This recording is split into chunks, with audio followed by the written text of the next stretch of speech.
archaeological evidence has always proved the authenticity of Bible. But is there any evidence that has disproved the Bible? In 1950, there was a debate which got sparked saying that the archaeological evidence did not match with the biblical evidence. Hello everyone, this is Mishael, and in today's episode, we are going to debunk this particular controversy which started in 1950. Let's take a look.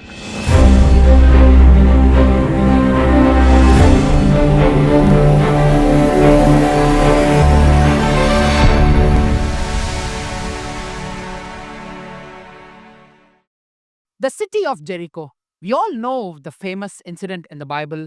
I mean, like, even a Sunday class kid can detailedly tell what exactly happened in Jericho and what was the great miracle of God which was performed there. Now, this Jericho was first excavated in 1868, but the major discoveries were done in 1930 by an archaeologist, John Gaston, and later on by Kathleen Kenyon in 1950.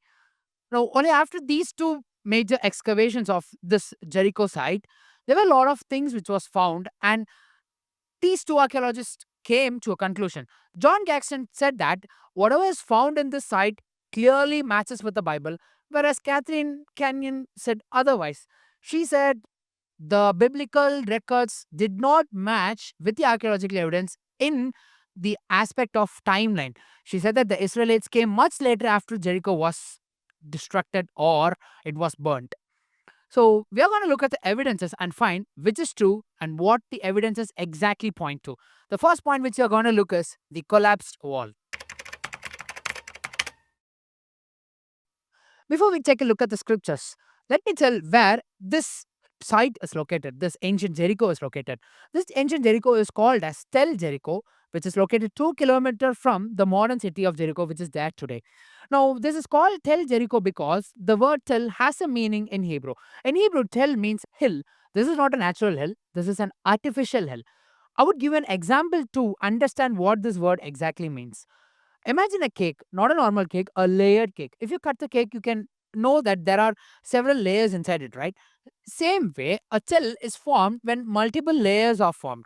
For example, to make it more simple, there is a city. The city gets destroyed in few years due to some reason. Maybe some enemy country comes and invades, or there is a natural disaster, and another civilization builds on top of that city. Later on, that civilization gets destroyed. Another city is being built on top of that ruins. So layers and layers keep forming. So this is called as a tull, an artificial hill which is formed.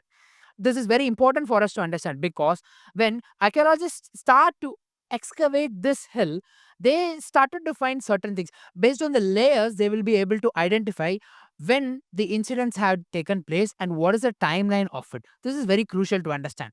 First, when they started to dig, what they find is that they find ruins of mud brick wall. This is very important. The design of the city is like in the entrance at the outside there is first a stone wall, and right on top of it there is a mud brick wall built. This is they are able to map this particular thing based on the evidences which they get from that side. So it was this mud brick wall which was collapsed on the day when the Israelites invaded Jericho. So what we need to understand is that no other site has such a similar archaeological evidence, same like this. That is, no other place in the world has a similar location where a wall has been collapsed in this particular way, how it is found in this Jericho site. This is very interesting, right? Because the Bible says exactly the same thing. In Joshua chapter 6, verse number 20, the verse reads as, So the people shouted when the priest blew the trumpets, and it happened when the people heard the sound of the trumpet, and the people shouted with a great shout that the wall fell down flat. So the Bible says the same thing that the wall fell down flat. And if we see at the archaeological evidence, we have evidences of a wall which was collapsed, which was destroyed. So this is the evidence number one. And here there is something very interesting. The city is in a particular way that it is inclined, it goes upward. So, what we need to understand is that if the wall falls, it would have rolled forward. So, what we are doing is basically we are comparing the scripture with the real site, exactly how it might have looked. So, what we can understand from here is that the wall, when it is destroyed and it falls down, this forms like a ramp for the Israelites so that they can climb over it and they can cross and they can enter the city to plunder it. This word is actually there in the Bible in the same verse. Let me read the rest of the verse for you. After that, the wall fell down. After this part, the verse reads as then the people went up into the city, every man straight before him, and they took the city. Make note of these words here went up into the city.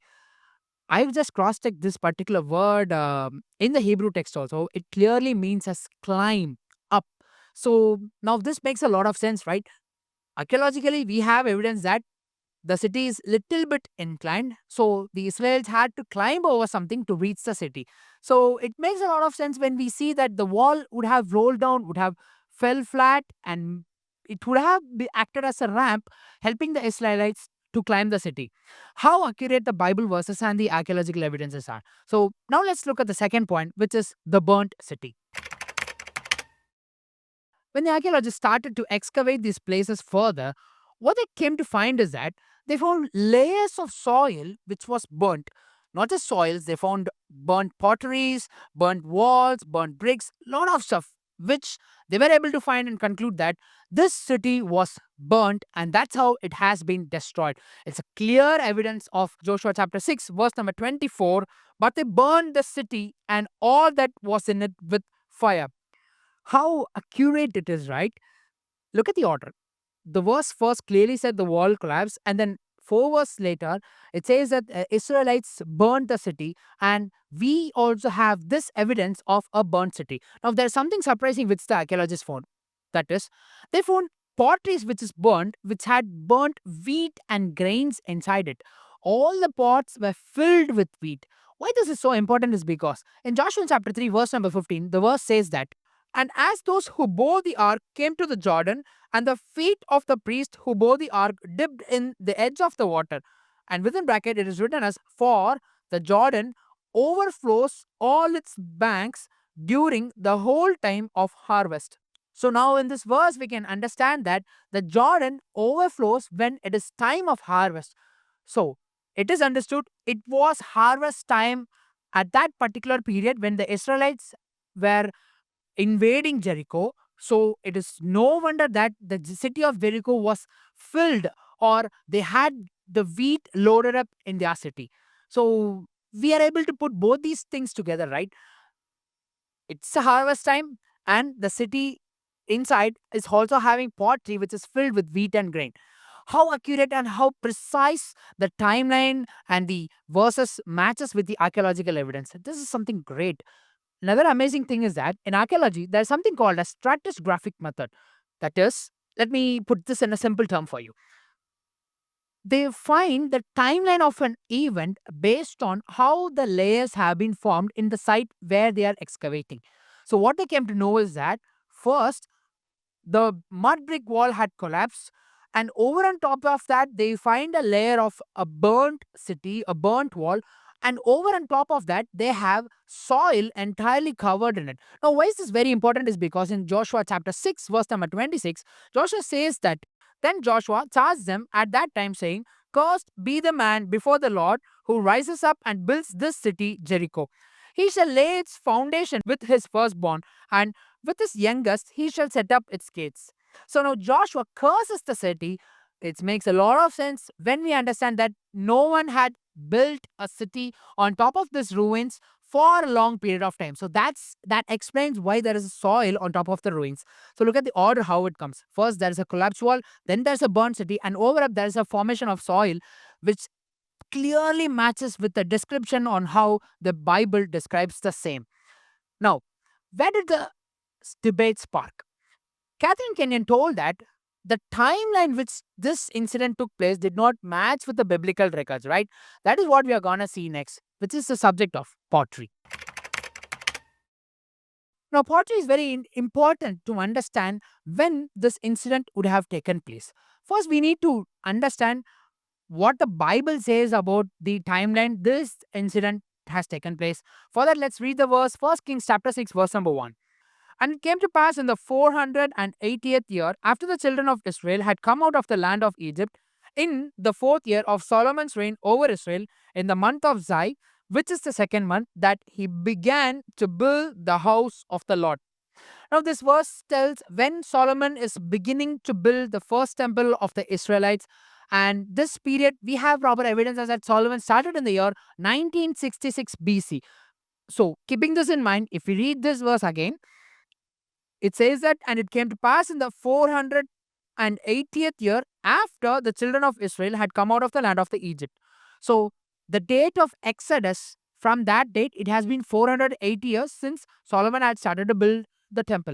So, if I take 1966, which is the date when Solomon started to build the temple, and if I add 480 to it, we can get the date of when the Exodus had taken place. That is 1446 BC.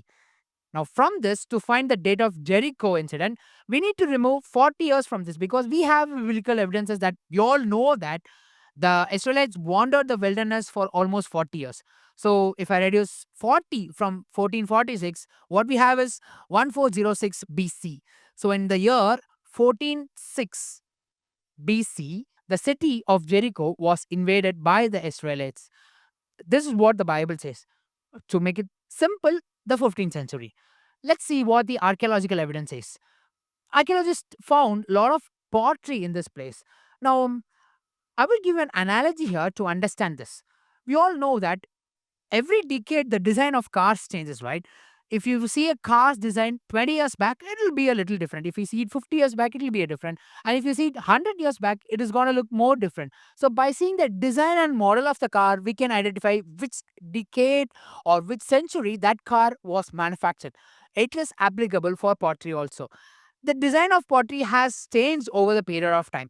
So, keeping this in mind, the design of pottery which was found in this particular Tel Jericho site dates back to the 15th century BC. That is, everything, whatever design they found, were the designs found in other locations throughout the world, which dates back to the 15th century. This is a clear evidence that this particular incident has archaeological evidences that it took place in the 15th century. Now, in all aspects, we have perfect evidence that each and every verse in the Bible, including the timeline of the events which took place, clearly matches with the archaeological evidence. Now, we can be very sure, and we do have the evidences that there are no mistakes in the Bible, and the Bible is always infallible. Till now, there has not been a single archaeological evidence which has disproved the Bible, whereas we find more and more evidences which confirms the truth. If it's God's will, we'll meet you in another episode of this weekly poll program. God bless you.